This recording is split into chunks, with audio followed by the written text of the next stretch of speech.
here by my side, and there's the video as well. So the video is the time in which I can pop in the Strepsil or drink some water. Never thought about using video breaks in a presentation to do some in-talk self-care.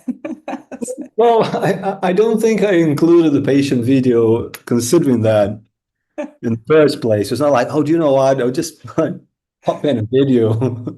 So I have a break. But it's useful though. It's very useful. Apparently, I can appreciate it now that you mention it. Yeah. Right. I'd say we get started so we don't run too late towards the end of the day. So, welcome everyone to the CNS talk for this month. It's my great pleasure to have Daniel Mograbi with us. He is a PI at the University of Rio de Janeiro in Brazil, and I'll let you pronounce the university properly in a minute. Fine. Yeah. He's also a visiting researcher at King's College London in the UK.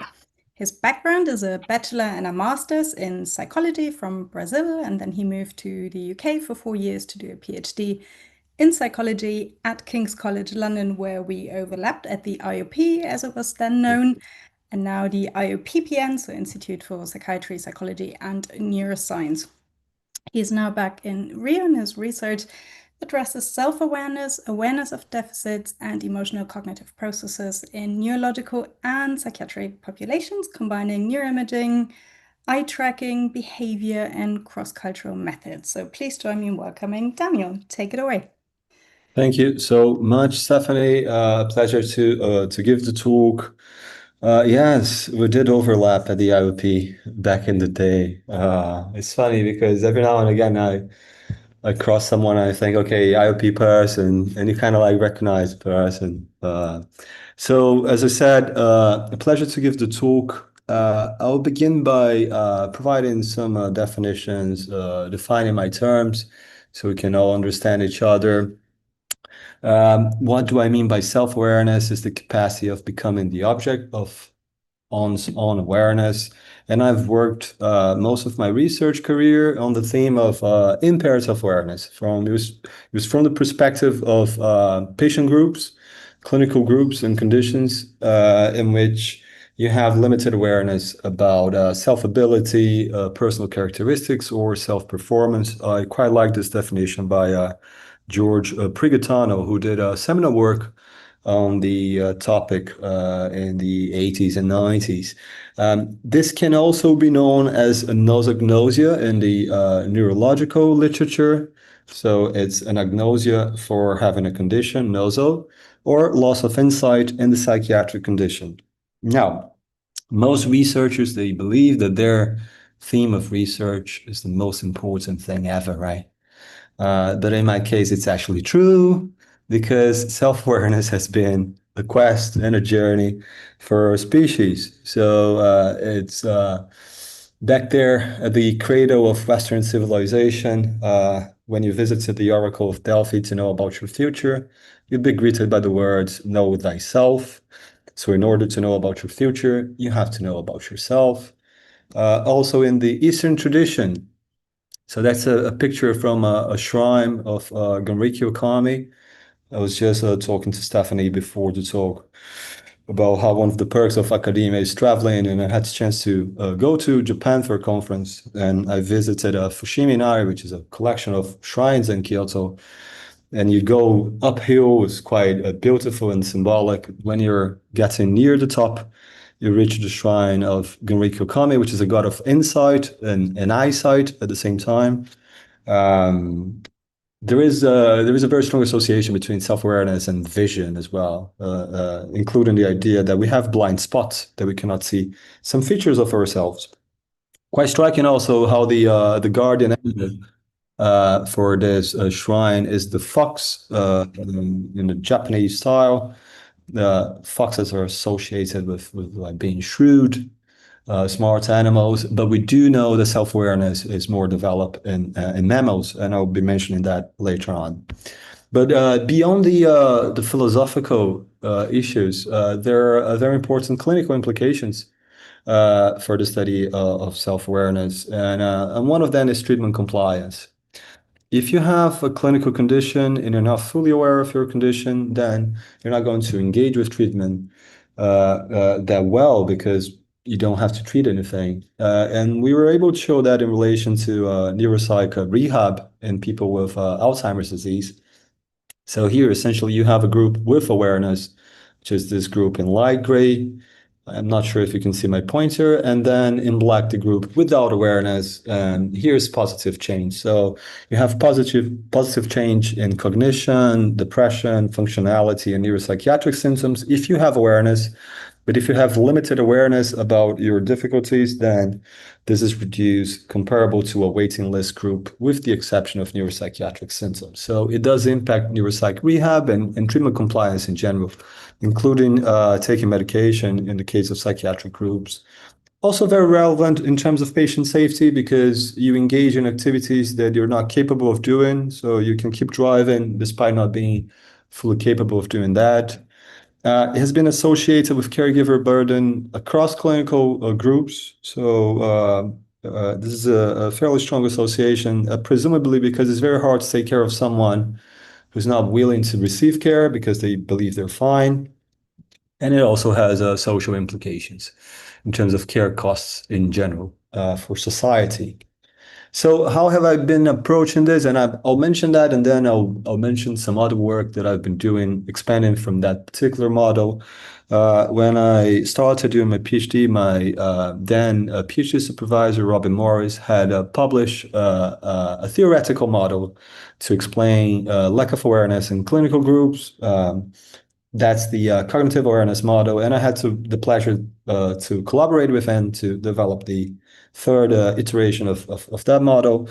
And we've been talking about doing another revision of the model. But the general idea here is not to have an exercise in boxology, but rather to think about clinical phenomena, try to model that in terms of neurocognitive processes, and on the basis of that, create hypotheses that can be tested empirically.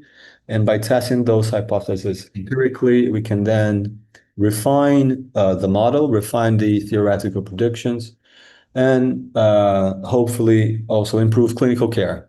So it's a research program around those three features, and I'm not going to explain the model in detail. I'm just going to zoom in into certain features of the model and show the type of work that we've been doing. And as I said, later on, I will discuss another idea that I've been developing in the last few years. So one of the features of the model is the notion that you need memory in order to have self-awareness. If you cannot register information about yourself, your self-awareness will be limited. There is a hierarchical structure here from more short-term to more long-term memory, and also from more episodic to more semantic memory in relation to yourself. This is quite useful when we're thinking about lack of awareness in people with amnesia, including people with dementia. During my PhD, I wrote something which was this metaphor. It was a bit on this idea, what we call mnemonic anosognosia. And the metaphor was a metaphor of the petrified self. And what I meant by that is that people with dementia, in particular with Alzheimer's disease, they have a sense of self which is quite solid and stable through time, but which is outdated in nature because they cannot incorporate new information about themselves. And we had the pleasure to review the evidence 10 years after the original paper just to see how it supported or not what we had written, and very lucky to see that most of the predictions were supported by empirical evidence and mostly by independent groups. I'm going to show some of that evidence from other groups and also from my group. But the general idea here is that when you have Alzheimer's disease, you have both anterograde amnesia, so you cannot incorporate new information about yourself, and you have retrograde amnesia with a slight gradient of memory. So older memories, they're more resilient. So you base your sense of self in those previous memories. Um, so the first aspect of the metaphor is the lack of update of personal ability. This has been shown in a variety of paradigms. In this one, you have people with Alzheimer's disease trying to estimate how well they're going to do in a memory test. So they have a list of words and they have to remember up to 10 words.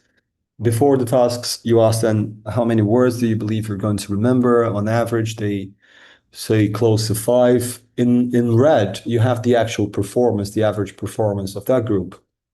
So what happens is that after the performance, they revise their expectations. They become more realistic about their expectations.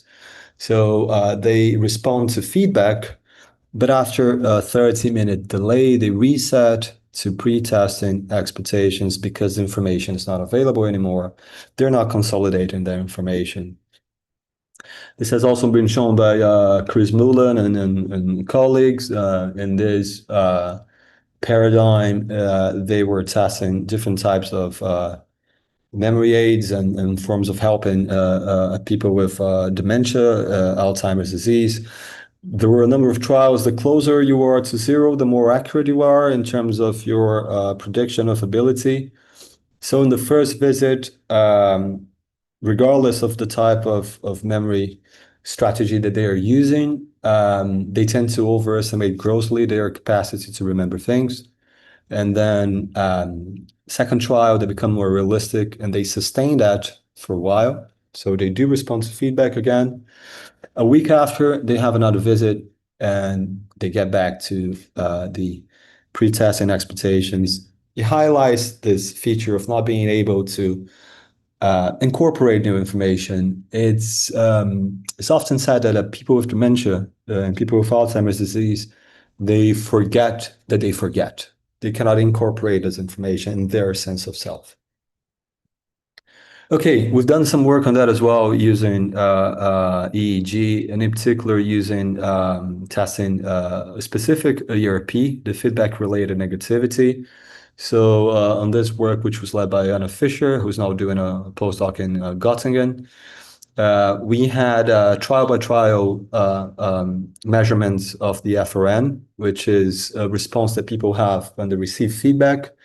And it's typically stronger, the amplitude of the signal when you have received negative feedback.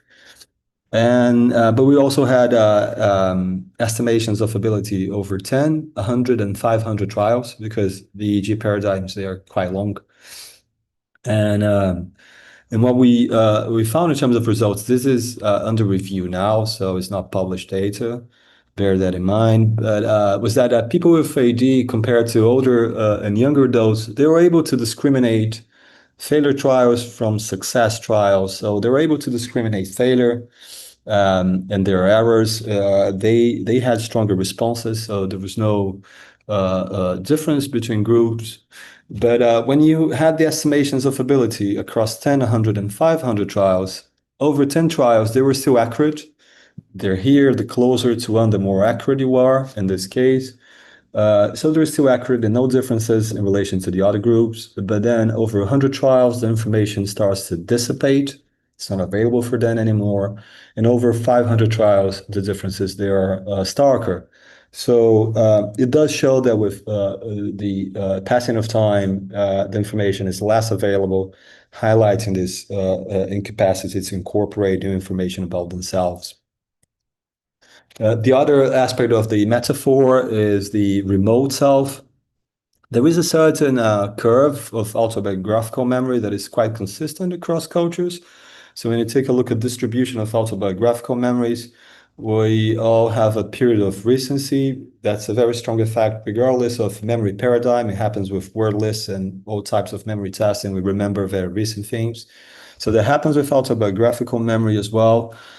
We have the reminiscence bump. We remember quite a lot of stuff from our late adolescence to early adulthood.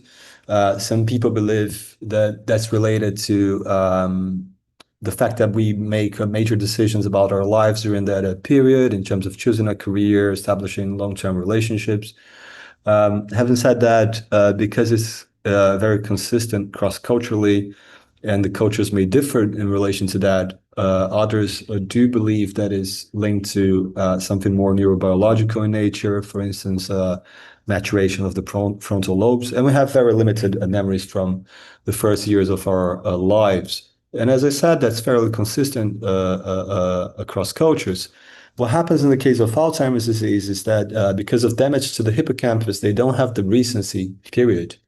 Because the recency period, there is a lot of discussion in the literature, but it's consensual that recent episodic memories, they rely on the hippocampus, maybe for 10, 15 years or so. So people with Alzheimer's disease, they don't have the recency period, and most of their senses of self are based on the remote aspect of the self. So that kind of explains this relationship between memory and self-awareness in the case of people with dementia. And as I said, the model works by highlighting clinical features, creating hypothesis testing, and then refining the model. There are other features of the model, for instance, the idea that anosognosia or lack of awareness may be executive in nature, so we may have difficulties actually monitoring your performance. There is an interesting discussion, or there was at least years ago, an interesting discussion in the anosognosia for hemiplegia literature in terms of whether this was something general or domain specific. So lack of awareness in anosognosia for hemiplegia, was it restricted to the motor domain, or was it a more general thing, as some of the work of Patrick Vuillemeyer did show, for instance, indicating that people with anosognosia for hemiplegia had difficulties with riddles and other forms of monitoring as well. But the notion that people may have a direct impairment in executive functions impacting self-awareness, I think is very solid clinically as well. When you see patients with frontal lobe involvement, they have very limited awareness, including in certain types of dementia, such as frontotemporal dementia, the behavioral variant of frontotemporal dementia. And you can also use EEG for that. I think there is a variety of clinical conditions in which you have impaired error monitoring responses. You can test that with the ERN. That's another ERP. There's also the PE. The ERN is more linked to error monitoring, the PE with awareness of errors. And typically you have stronger responses for incorrect in relation to correct responses. This difference is attenuated in some clinical groups. Here is an example from Alzheimer's disease, but this has also been seen in the case of psychosis and other clinical conditions. There is one condition which is the opposite of that. There is one condition in which the ERN is even more amplified, which is OCD. And I quite like the idea of doing those transdiagnostic comparisons. So it's almost as if people with OCD, they are hyper aware or hyper vigilant for their errors. Cool. Another idea here is that maybe lack of awareness is linked to a general failure in integrating information, or maybe there are conditions, cultural conditions, contextual conditions that prevent people from having awareness. This would be associated with the idea of primary anosognosia. It's perhaps one of the features of the model that I had most trouble with when I was discussing with Robin, and I think it was interesting for us to develop that together, because there is no such thing as a primary center for awareness in your brain. So it doesn't make any sense for you to have, I think the original analogy was with V1 and blindsight. It doesn't work like that in the case of self-awareness, but the general idea that maybe if you have preserved cognitive abilities, but there is no integration of information, or if you have the information available, but if your culture does not provide visibility for that, then you cannot be aware. So bottom-up and top-down processes, that would be the explanation. One example of top-down modulation, as I mentioned, is a culture. So a culture may normalize something. You cannot have self-awareness if there is no social awareness about a problem, right? If something is not considered an actual problem in your culture, then it's impossible for you to see it as a problem. And we did bump into something like that in a large population-based study that we did. Years ago, when I was working at the then IOP, there was a group working with dementia epidemiology group led by Martin Prince. They had the Dementia 1066 project, and it was named 1066 because two-thirds of people with dementia live in developing regions, but only 10% of population-based research is done in those regions. So we were able to do secondary analysis on their database, very large sample. At the time, it was the largest sample in terms of exploring uh, self-awareness in people with dementia. Found a very high prevalence of lack of awareness of memory problems in this sample. And bear in mind that in this case, all of them had memory problems because it was DSM-4 criteria for the diagnosis of dementia, which included as an obligation memory impairment. So all of them had memory impairment, and 72% either minimized or denied memory problems. The prevalence was higher in India. And then we had a follow-up paper in which we were able to see that not only people with dementia had limited awareness, but their caregivers as well. Their caregivers would say, no, the person is fine. So it does show, and we discussed that with lots of colleagues from the region, it does show some sort of cultural factor in play there, which normalizes the perception of both people with dementia and their caregivers. Some of our colleagues from the region said that the problem was with the question, do you have memory problems? Perhaps they acknowledge memory changes, but they do not see that as a health problem or as a memory problem. Some people said that maybe it was the role of older people in Indian society, the extended family. So there were a number of different explanations. But when we can see that both in people with conditions and their caregivers, that does suggest some sort of cultural background, which may minimize the possibility of understanding something as a health issue or a condition. The other possibility that I mentioned is bottom-up integration. So maybe it's not a problem in terms of a specific cognitive ability, but rather the connection between brain areas and the connection between different capacities as well. So this is work by Audrey Perrotine and colleagues, in which they show how nosognosia was correlated with connectivity between the hippocampus and the OFC. We've done some work, nothing earth-shattering, but essentially doing work with DTI, in which we're able also to show how connectivity, white matter integrity in general correlated, especially with awareness of functional abilities. So there's certainly something there. And there are some people such as John Huntley who strongly suggests that Alzheimer's disease and dementia is a disorder of consciousness, and disconnection may be a very important feature for that. And there are classic descriptions of anosognosia in terms of a disconnection syndrome as well. My PhD was about the implicit arm of the model. Um, and this feature of the model was developed because clinically, you can see people who seem unaware of their difficulties, but nevertheless, at some level, they do show knowledge about their impairments. For instance, you have people with anosognosia for hemiplegia who may show mesoplegia, may show hatred towards the paralyzed limb despite being a nosognosia, despite not acknowledging that they're paralyzed. Clinical work with neurological patients who have catastrophic reactions when discussing their impairments or discussing disability in general.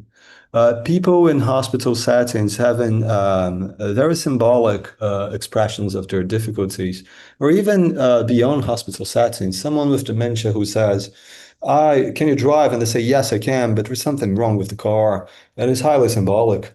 So it does suggest that at some level, some patients may have knowledge about their difficulties. And we term that implicit awareness as an oxymoron, because if it's awareness, it shouldn't be implicit, right? But that's the tension that we were trying to capture with the term. And as I said, that was one of the main themes of my PhD. That's one of the studies from my PhD. In this one, we were filming participants' facial expressions, and we were asking them their performance in tasks. Some of those tasks were too easy, some were too hard. Actually, we employed a success-failure manipulation. So we knew beforehand how well they were going to do in the task. This was very interesting for two reasons. One, we were able to explore awareness of success, which is rarely done in the case of clinical groups for obvious reasons. And two, we're able to control the level of performance such that controls and patients had the same level of performance.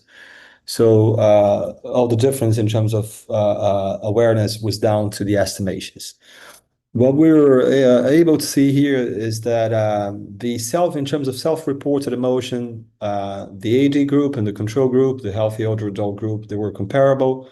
They were comparable in terms of the repertoire of facial expressions, and they were comparable in terms of the intensity of facial expressions. So their emotional reactivity is similar. They're reacting emotionally to the tasks in a similar way, with stronger reactions to failing in the task. So the failure condition led to stronger reactions as expected. In terms of the awareness of ability, capture here, the top left one chart, you have the success and the failure condition in the control group. They slightly underestimate their ability. So instead of saying that they got 90% of the trials correct, they say 85, 80%. They also do something similar in the case of failure. But when you take a look at the patient data, then you have a swing, which is quite interesting. First of all, they underestimate their success. So they don't believe that they did as well as they actually did. Why that's important? Because it shows it's not psychological denial. It has nothing to do with some sort of defense mechanism, because you don't have to defend yourself from good news, right? So you just acknowledge, I did well. But they also they're fully or grossly unaware of their failure in the task, which is quite interesting. It does suggest some sort of central neurocognitive mechanism.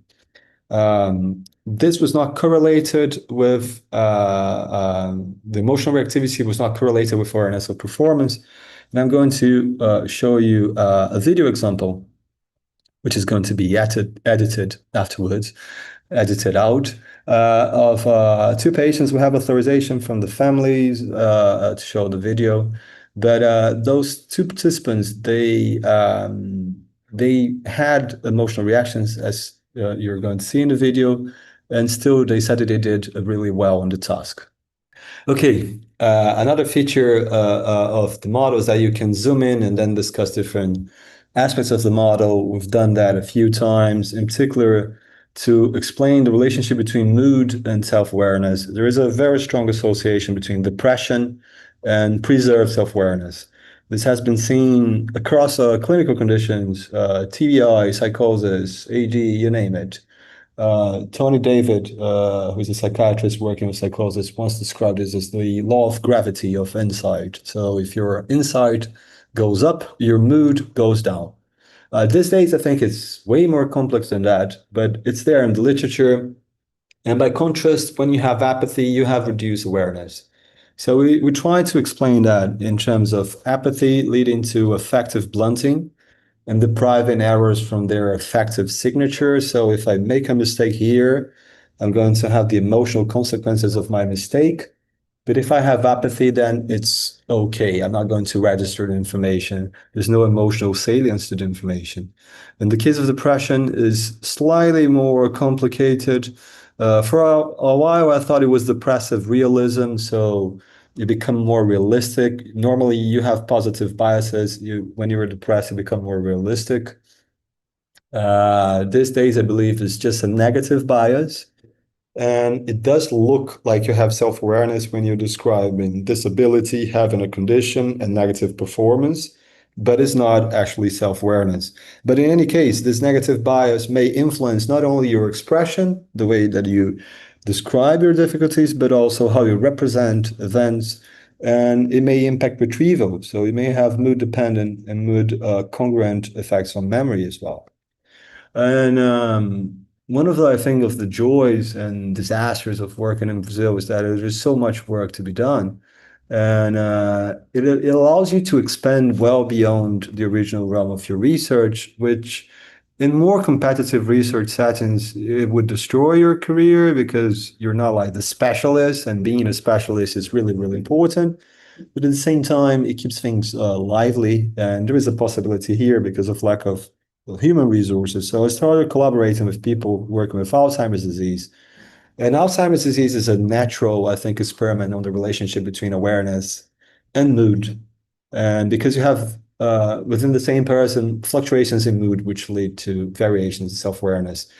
I always like to highlight this study in which we're able to follow 48 people with bipolar disorder, and they went through all the four stages that you can have in bipolar, not only mania and depression, in addition to euthymia, which is normal mood, but also the mixed state. And the general idea here is that when you are in mania, you have a very limited insight about the condition. We thought that the mixed state would be in between depression, in which you have preserved awareness about having a condition, and mania. But no, apparently, when you have any type of mania, it does lead to worse insight. That's quite interesting. We try to explore. We did a series of papers, but this one is one that I find very interesting because we try to explore whether this effect of mood was something permanent or just temporary. So we had over 100 people with bipolar disorder. They were either in euthymia, which is normal mood, or in mania, and they had either undefined polarity or a manic polarity. Polarity in the bipolar literature refers to whether you have more than two-thirds of an episode of a certain type or not. So if you have a balanced number of episodes in terms of depression and mania, you have undefined polarity.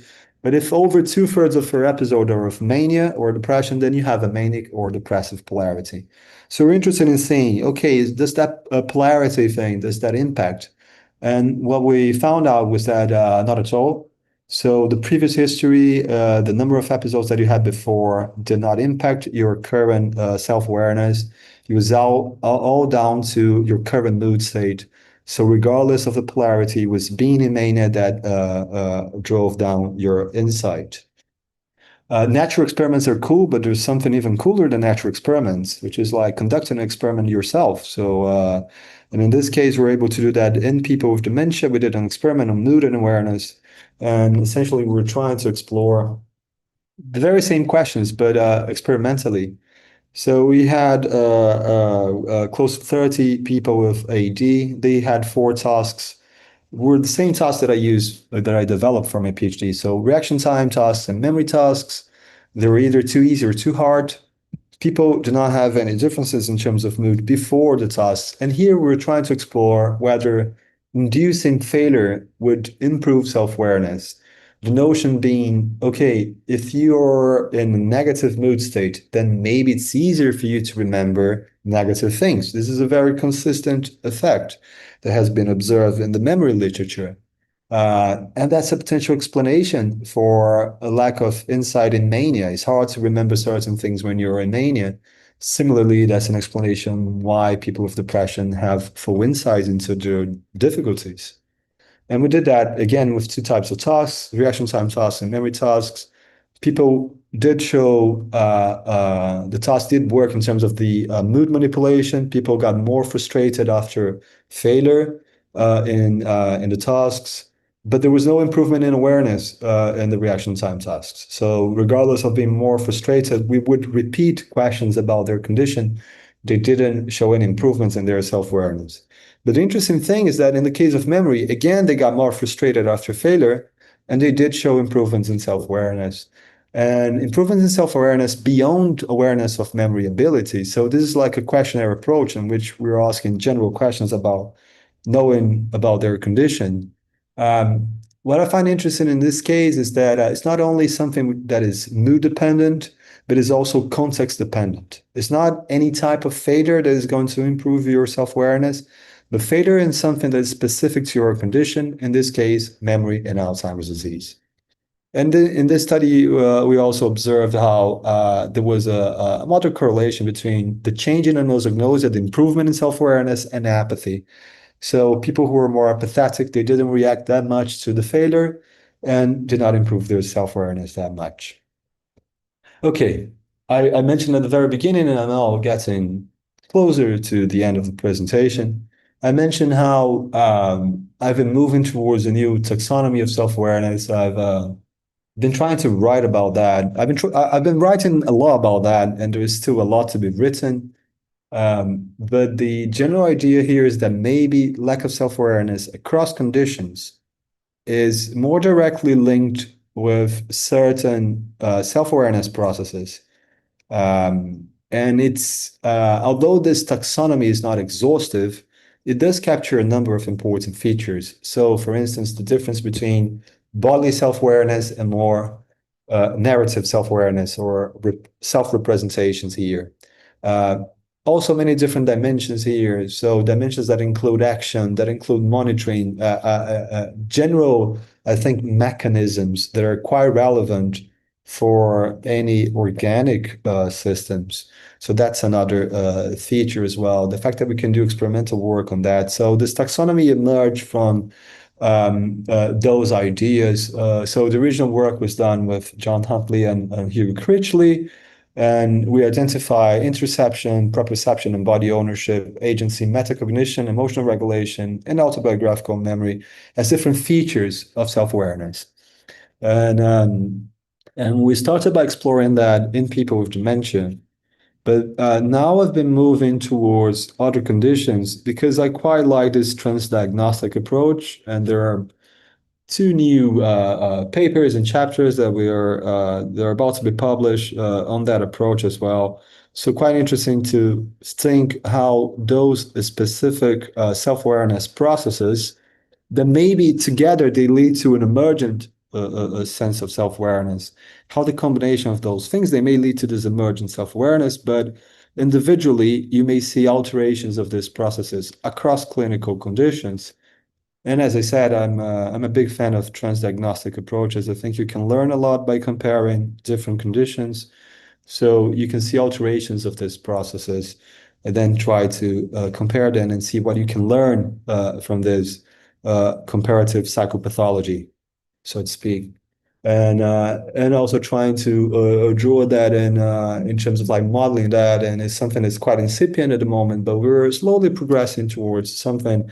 Maybe thinking that bodily self-awareness is something that has a nested hierarchy. So maybe interoception is at the very core of any form of bodily self-awareness, and that um, provides further information in terms of having a sense of owning a body and knowing where your body is. And that also helps in terms of identifying when you're responsible for your actions, which is the sense of agency. And then you have all those bottom-up influences, but also the top-down ones. We'll try to discuss that in terms of predictive coding as well, because everyone is discussing everything in terms of predictive coding these days. Right? And the other feature is self-representation. So maybe you have emotional regulation, metacognition, and autobiographical memory, all contributing to this broader sense of who you are in a more narrative sense. And interaction between those things may lead to an emergent sense of self-awareness. We're playing with this taxonomy and trying to move forward and now trying to do empirical work as well, trying to have tasks to see the relationship between those self-awareness processes. This is a paper that I really love just because of the quality of the interactions that I had by publishing this paper. At some point during the pandemic, I started to write about self-awareness and this evolutionary perspective. And then I was taking a look at specific self-awareness processes such as like metacognition and self-recognition and theory of mind across taxa. And as I said, I love this paper because I get all sorts of messages through ResearchGate. Someone working with sharks, someone working with ants and tigers. So it's such a joy to talk to people. But the general idea here is was that something that emerged through homology or convergent evolution? And it does lead to different predictions, whether it was convergent evolution or homology, and also how complex it can be across different species. But I'm convinced that um, any organic entities, they need at a very basic level the capacity to self-monitor. You see that in cells. I'm not suggesting that self-awareness, but self-awareness is a more complex form of that. And then moving towards the end of the talk, as I said, there's a lot of stuff that you can do in Brazil. And because I already had work with neurological conditions, they're quite, I think, interesting because they show how structural changes in the brain may modulate self-awareness. And then I started doing in parallel work with psychiatric conditions. And they're quite cool because they show how functional changes in the brain impact on self-awareness. And then at some point I thought, do you know what would be cool? Working with psychoactive substances, because then you have functional changes that are reversible. You can see like short-term, long-term changes. And those images there are from different papers, one just showing the meta-analysis on regions involved in rumination, and the other one is the paper that shows dynamic rearrangements in self-processing and self-related processing after taking a psychedelic. So there is some emerging literature showing that. This has been also linked to clinical outcomes. So, for instance, a therapeutic response in people with treatment-resistant depression, in the case of psilocybin treatment, is correlated with changes in the sense of self and self-awareness, and in particular ideas around ego dissolution and losing part of your boundaries. They have been predictive of your improvement. By contrast, when you have a negative experience of ego dissolution, that leads to negative change. So there's certainly something there in certain substances that may be linked to changes in self-awareness. We started by doing like picking the low-hanging fruits and using online data from Arrowhead.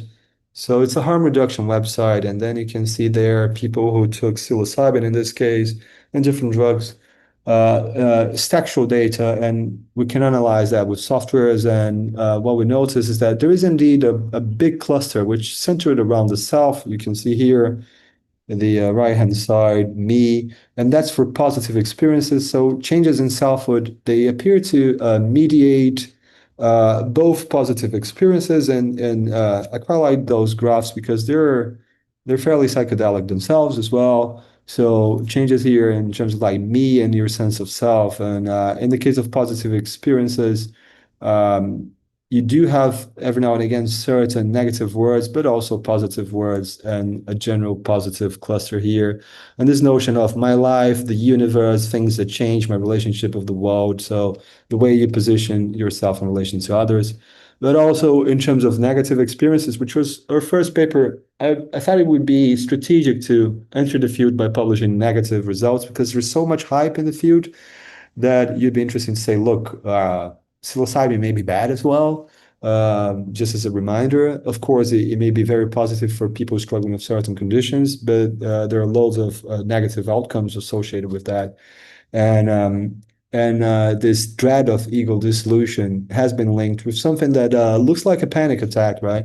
So your mind is racing, you're going to lose your mind. This idea that you're either going to die or go crazy, think die, think loop, so think death, think crazy. So quite interesting how that's something that you see in psychopathology as well.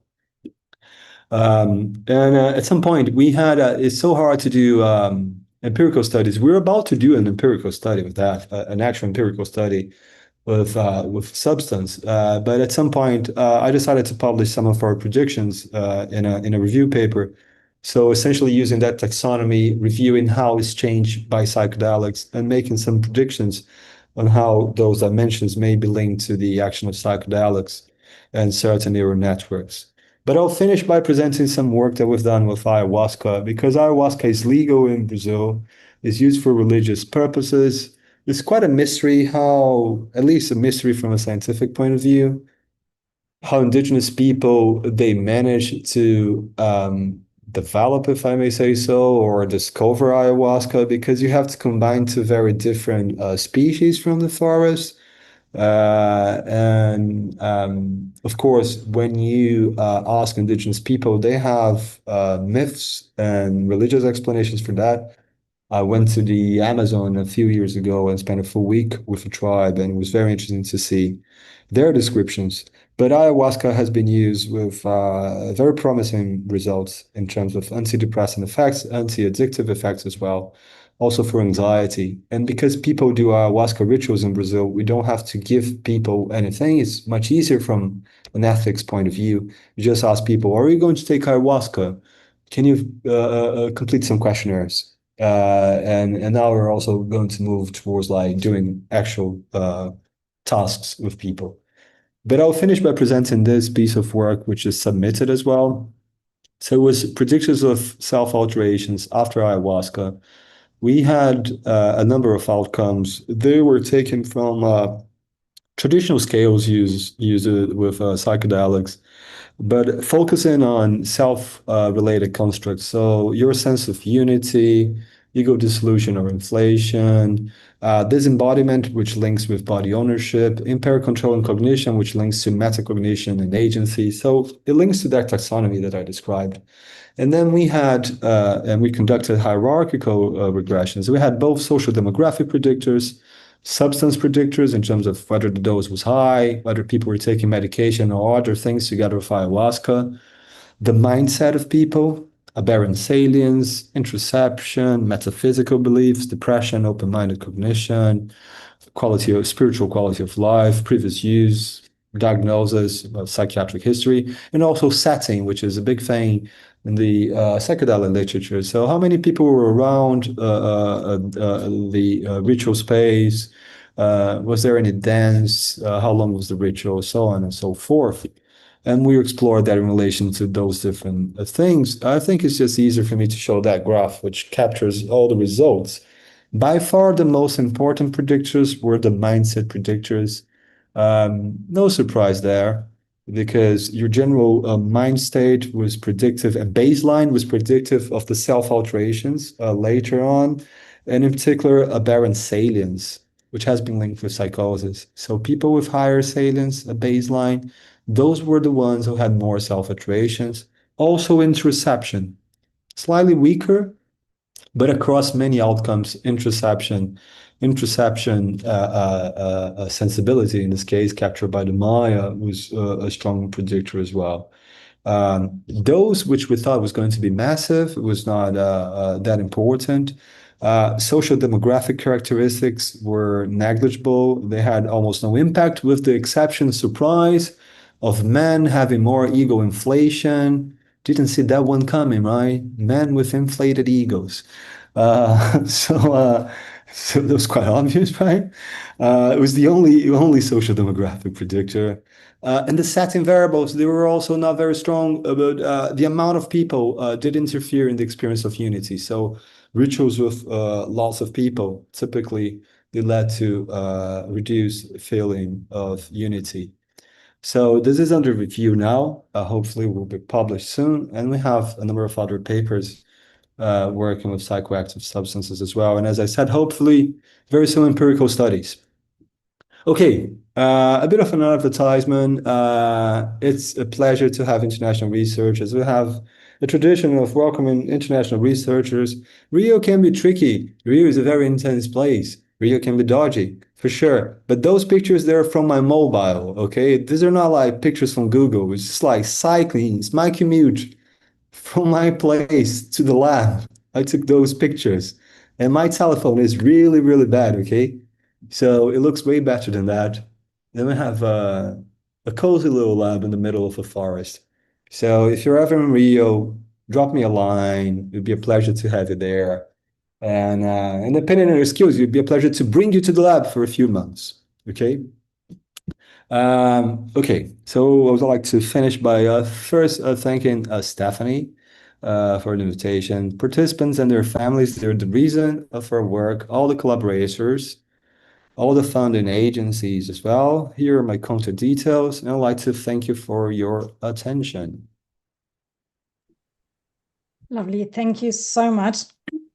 I saw a lot of people scribble down questions in the meantime, so I give them a second to raise their hand. And I also want to invite people watching on YouTube to write their questions in the chat so I can directly ask you. That was a fantastic run through of a lot of studies. Couple of questions that came up for me. So you made the point at various conditions such as depression, for example, reduce awareness, but others may heighten awareness, like OCD, for example. But they're not necessarily mutually exclusive, right? You can have one and the other. So have you ever looked at the combined effect? Yeah, it's I never looked into the combined effect, but there is this concept which is quite important, which is the object of awareness. Mhm. So you may have very good awareness for certain objects and poor awareness for something else. And in the case of depression, I changed my mind a lot. I don't think there's any um, increase of awareness per se. It's more like a lot of self-reference, and because of that self-reference and the negative bias, in certain cases you do have an impression of awareness. What we have done is exploring in relation to the objects. We haven't been able to do a study, apart from like literature reviews, I haven't been able to compare directly clinical groups, but there is a lot of literature doing that within dementia, with subtypes of dementia, and more limited work in the case of psychiatric conditions. What we have done is comparing for instance, people at different phases of bipolar disorder. So someone in mania, someone in depression. Mhm. But I think the literature is needs more. I think in terms of like comparative studies. Not sure if that was a proper response, but but I think it needs to be done. In summary, it needs to be done. Objects of awareness, I think, are an interesting topic as well because it modulates the awareness and we have done limited work on that, mainly within dementia or within bipolar. That covers that question. Thank you. I think Valentina had her hand up first. Hi, Danielle. Hi. Thank Right. you for your talk. So I was looking with great curiosity your taxonomy, and I was wondering, according to your take, so what's your take on the role of perception and body representation in deficits of self-awareness for dementia deficits? So in AD court or other type of dementia patients. Thank you so much, Valentina, for the question. Nice seeing you. We said that we were going to write a paper together. We haven't done it yet, huh? Yeah, Yeah, the big we list have to of go back there. the big list of unwritten papers. We all have one, right?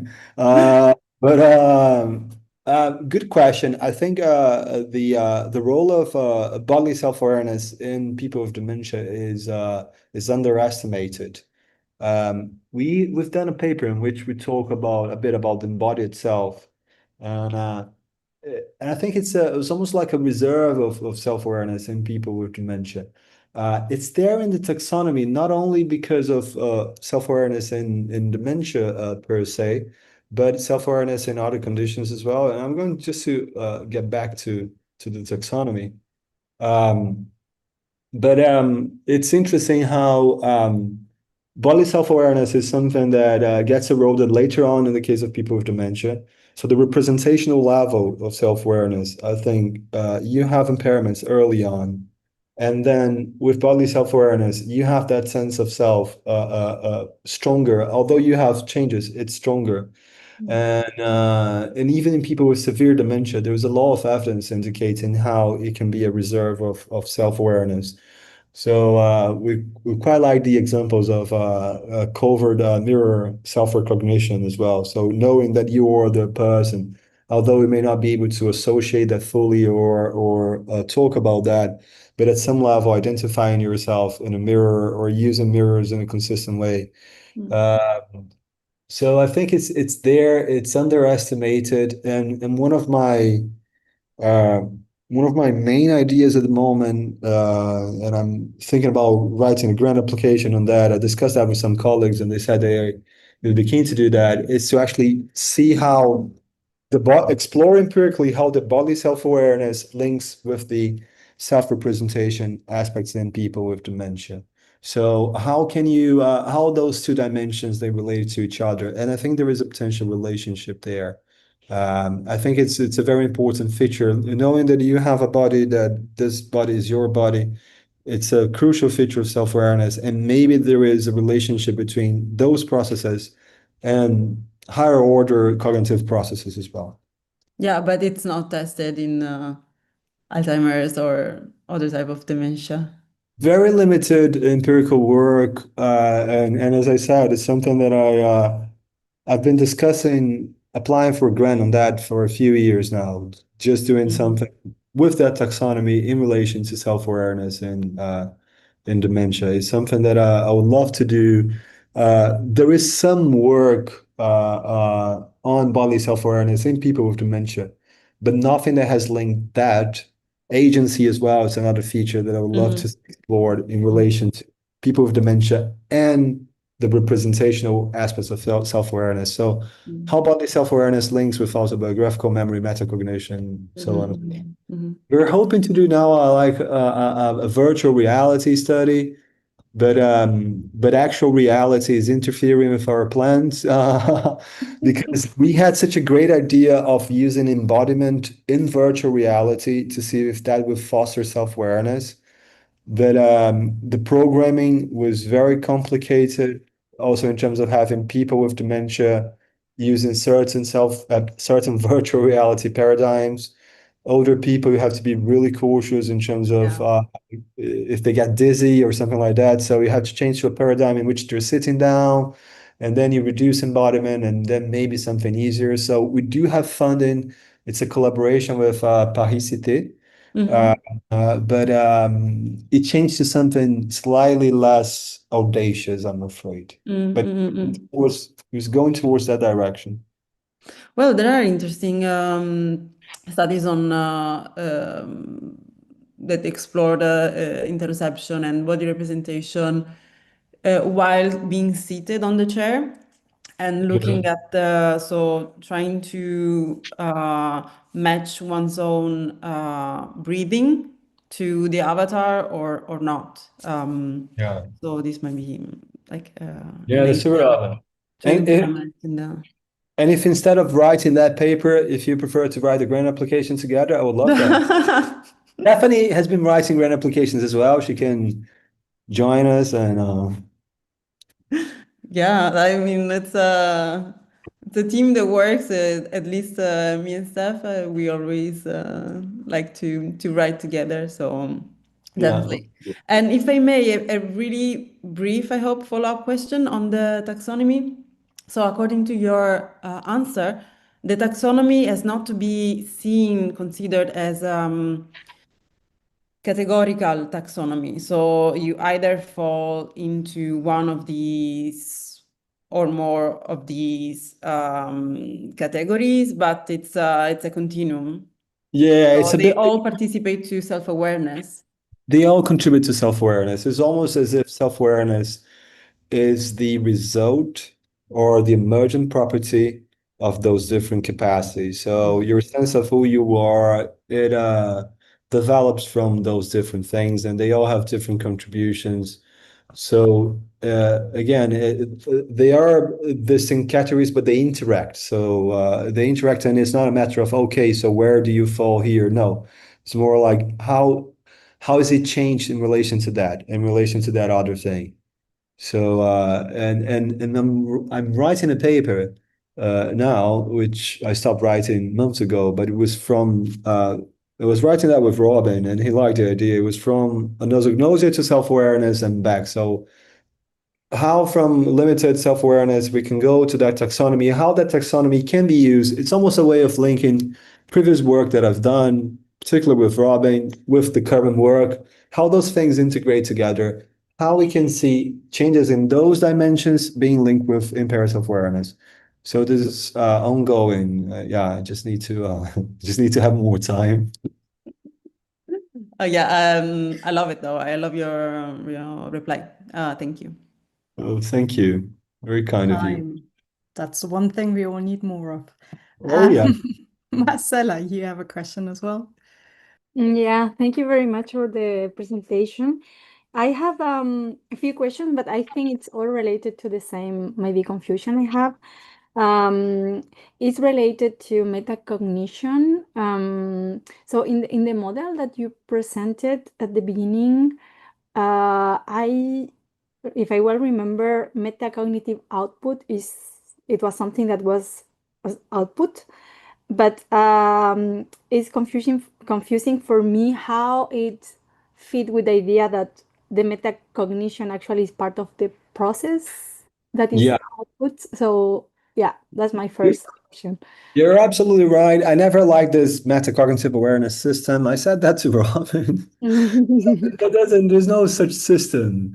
But so I see it more as the result of something. But metacognition would be more directly linked with the comparator mechanisms. So the comparator mechanisms, they are the core of metacognitive processes, and that's why they're more general instead of being domain specific, because for domain specific monitoring, then you may not need metacognition per se in the strict sense of the word.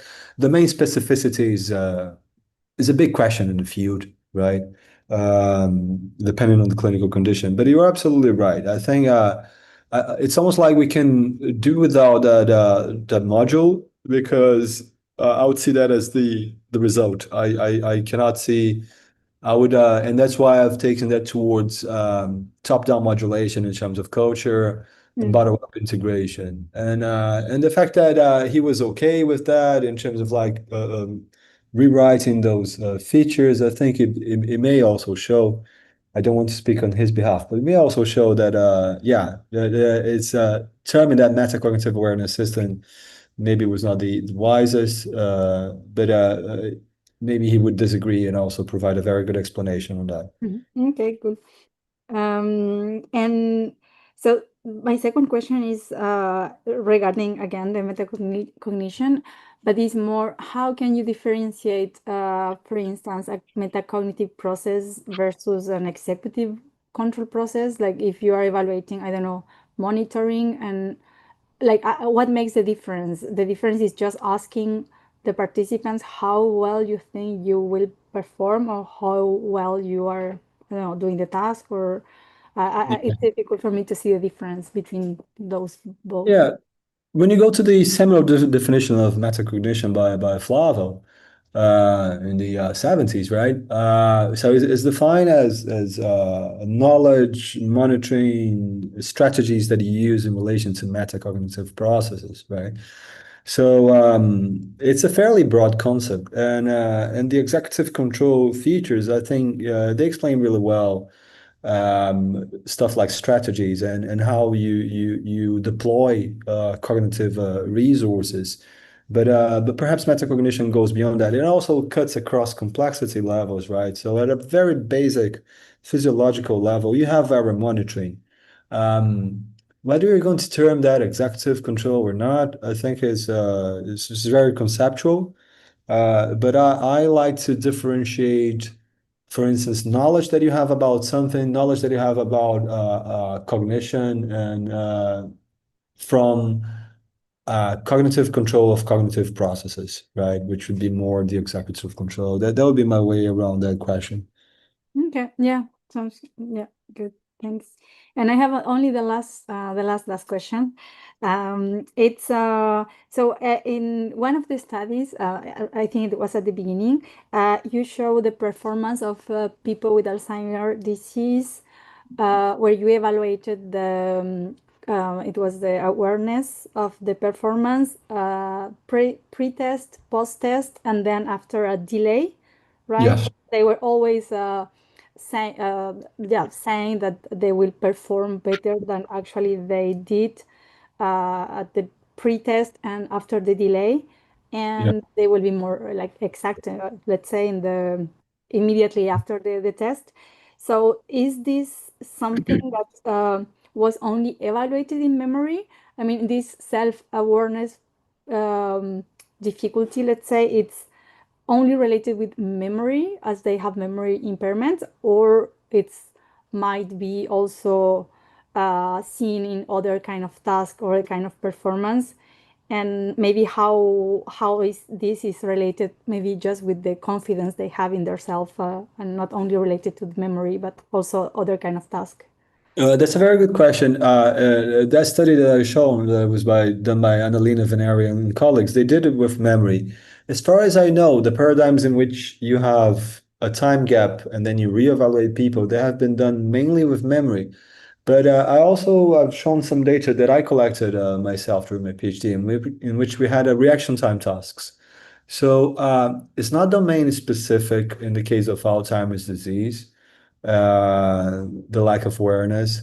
Although you'd be foolish to think that something as loaded as memory wouldn't have all sorts of like conceptual influences and societal influences as well. So there may be something specific to memory, but lack of awareness in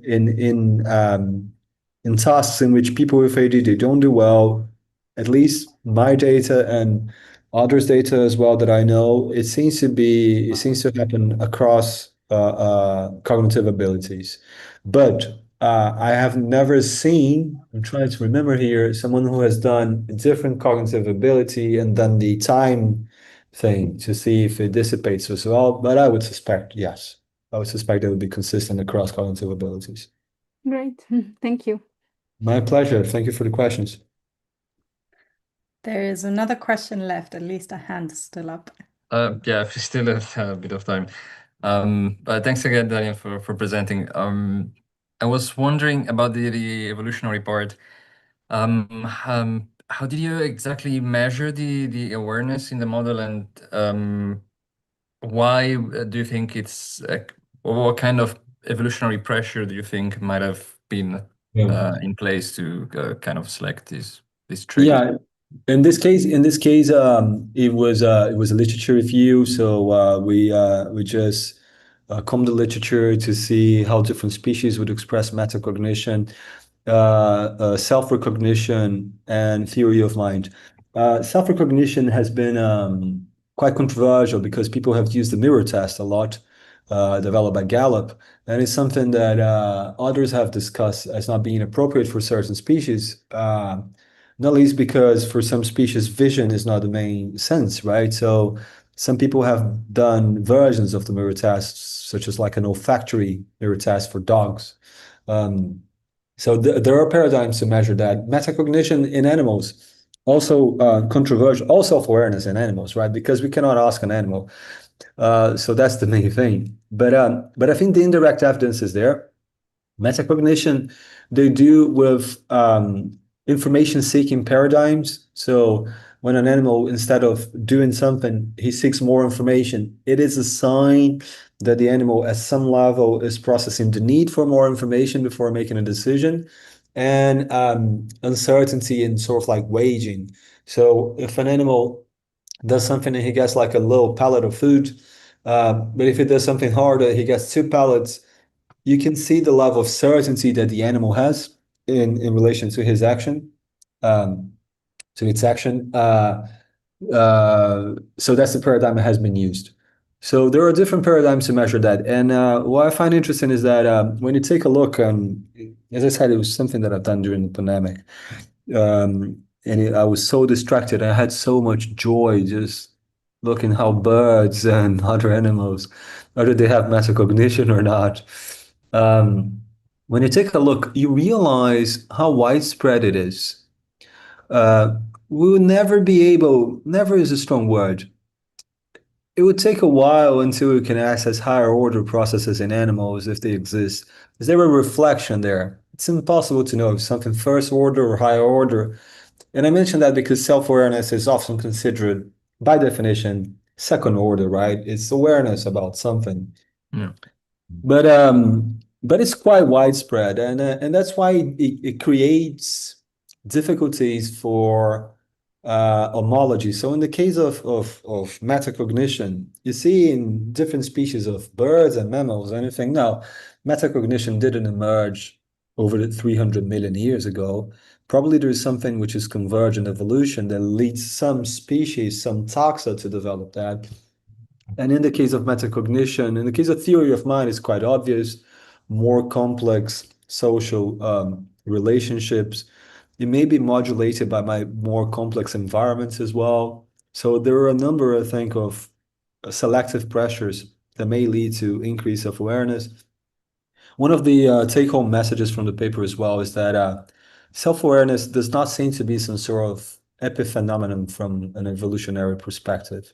It seems to have very strong adaptive features, and maybe again being modulated by the actual environment of the animal in terms of complexity of social environment, complexity of cognitive tasks, importance of differentiating yourself, and the feedback that we got for this article, as I said, is always quite interesting, because every now and again someone sends me an email and says, you know what, sharks, they have self-awareness, or I'm a retired emeritus professor from Texas and snakes have self-awareness.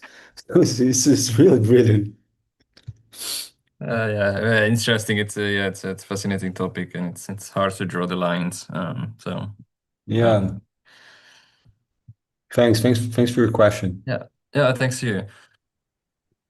I have an animal behind me that is very self-aware that he needs to go for a Yeah, walk. he is. So I have to draw the line here, but thank you so much for Thank you. joining us to give the talk and for staying behind for the questions. Lovely seeing you again, and hopefully was a see you again pleasure. soon.